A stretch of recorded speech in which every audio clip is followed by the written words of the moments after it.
to see what's happened within the past year since we're here filming What in the World Are They Spraying just about a year ago. And so let's go and see our good friends, see what they've been experiencing on the farm.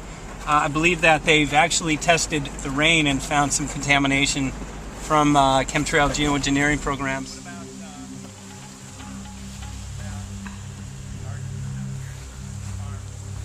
Look up here in the sky. These so-called cirrus clouds are actually sprayed aerosols. They spread out. They're much higher than the lower clouds, which are trade wind clouds.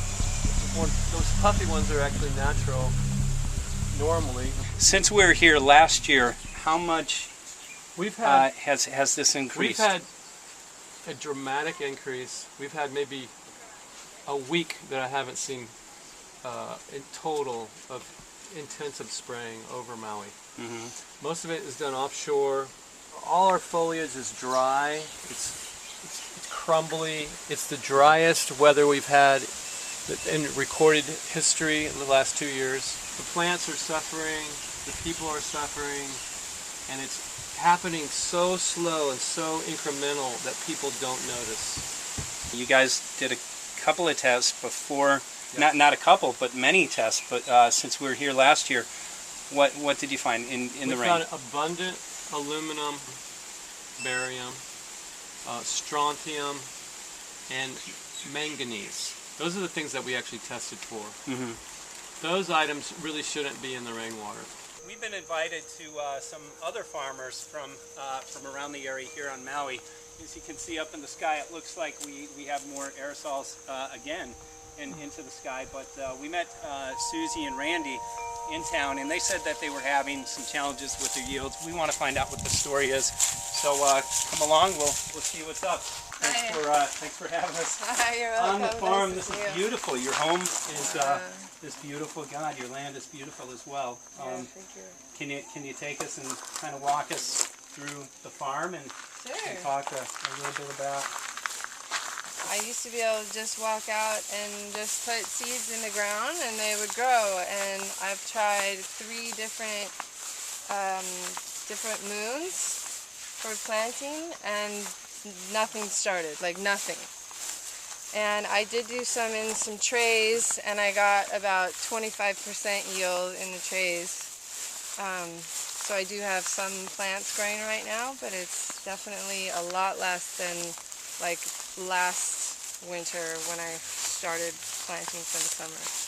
Yeah, I mean, the rain has definitely been different. It's always different here, but we had kind of a drier winter than and a very late winter. All the rains came in the springtime this year, and not so much in January and February where they normally are. Mm-hmm. So that was quite different. And it came all at once. Hey Mike, I just wanted to tell you, one of my friends, I was talking to a friend of mine after you left today about the chemtrails, and he was like, oh yeah, see look, here's one right there. And I was like, oh, okay. And it was really consolidated, like it had just happened. And then I came home and I've been watching it all day, and it turned into that wispy thing that you showed me this morning. It's funny, I've known about the chemtrails for a while, but no one ever like showed me what it was or whatever. So I just wanted to let you know I understand now. My name is Bob Michael. I'm a retired air traffic controller here on Maui. I'm from Honolulu. And a friend started explaining about the chemtrails to me, and I wasn't aware of it. And then I started noticing the patterns of the chemtrails, and they were north to south, which would be a very unusual contrail for here, because all the air traffic at higher altitudes, overflights, are at east and west, going from Asia to the U.S. mainland. So it became really obvious pretty fast that it was not a normal situation going on. And the more I observed it, and I've just noticed how it gets spreading out, and it'll come over and it just spreads and the sky turns gray. And it's a continuing process, and it seems to be building and building more and more every day. We were supposed to have a La Nina, which brings heavy rains, heavy winter rains, and we rely on that rain and for our livestock, for our cattle and our pigs, and we haven't. April is supposed to be one of our wettest months, and we usually get 8 inches or so, and we've barely even gotten an inch, and we rely on that rain to bring us through the summer. My name's Lynn, and I'm a farmer out in Haiku in Maui, and last year I had a sudden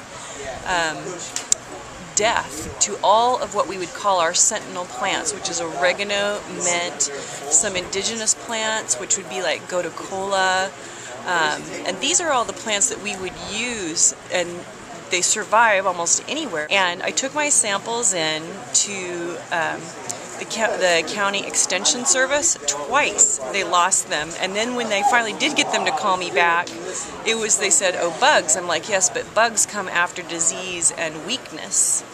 And so I'm seeing things also in failures in plastics and rubber in unprecedented levels out there. And then when I did run into a USDA inspector at the airport, and I said, okay, what is going on with these particular plants? I've never had these plants die on me before. And she said, my plants like that are dying in my home garden too. And I said, well, are you guys checking it out? She says, well, no, we're not really checking it out. I just started an organic garden, and the other day we noticed quite a lot of spraying in the sky. Collected rainwater that night. The next morning we tested it, and we used 2 different methods. The first test came up as 7.5 pH, and the second test came up as 6.7. So according to Francis Maggles, a biologist in California who I've spoken with, this is really alkaline. The first test was 100 times more alkaline than is normal, and the second test would have been about 20 times more alkaline than normal. Aloha mai, velina mai nei o ko Hawaii pai aina. Welcome to Truth and Justice. Once again, we are here live. Geoengineering is defined as the artificial modification of the Earth's climate. That includes the ocean, but it also includes our weather. And it's very similar to the GMO seed, also linked into the GMO seed situation that we have here, but it's very similar because we have corporations that want to corporatize things that are natural and organic so that they can gain money and power off of it. No, there's another part of geoengineering. It's called iron fertilization. What they are doing is changing the composition of our ocean. The theory and the belief is that the HAARP uses the metal particulate that we have in our sky to use as a conduit to emit its frequency.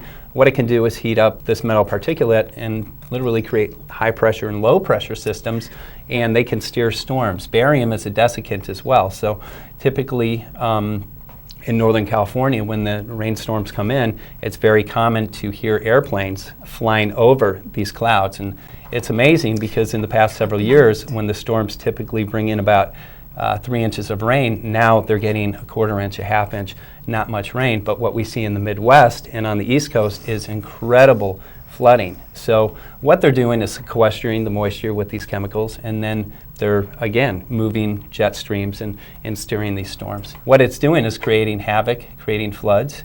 It's hurting people, it's killing people. Many people have died from this, and many people have lost their homes. What do you think those people would do if they found out that there might be corporations behind their incredible losses? Let's address some of the lightning that you've been having here on Hawaii. Yes, the lightning, yeah, that was weird. It was pretty weird. All of a sudden, we have a thunderstorm, lightning. Yeah, and aluminum is a conductor. Geoengineer Ken Caldera said there will be winners and losers in geoengineering. That's a gamble. If we decide to do this, that's yes. A real bad gamble on human life. They're very open about this. And let's go back to a statement that geoengineer David Keith made a few short months back. He said, geoengineering gives man godlike power. But we're not. No.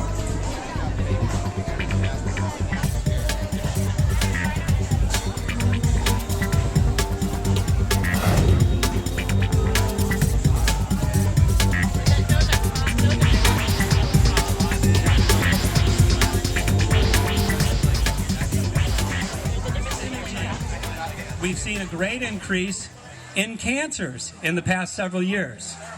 But we're here for Earth Day. Let's talk about these substances and what they do to our Earth, not their Earth. Aluminum oxide is very toxic, and it will change the pH of soils. What we've noted in our journey, not only here on Maui, but in other areas such as Northern California, scientists started noticing that the ecosystems were dying off. As we see here on Hawaii, many farmers who I've interviewed have told us that they are having difficulty getting the yields that they have just a couple of years ago. Aluminum is very toxic to soils. It will destroy natural systems.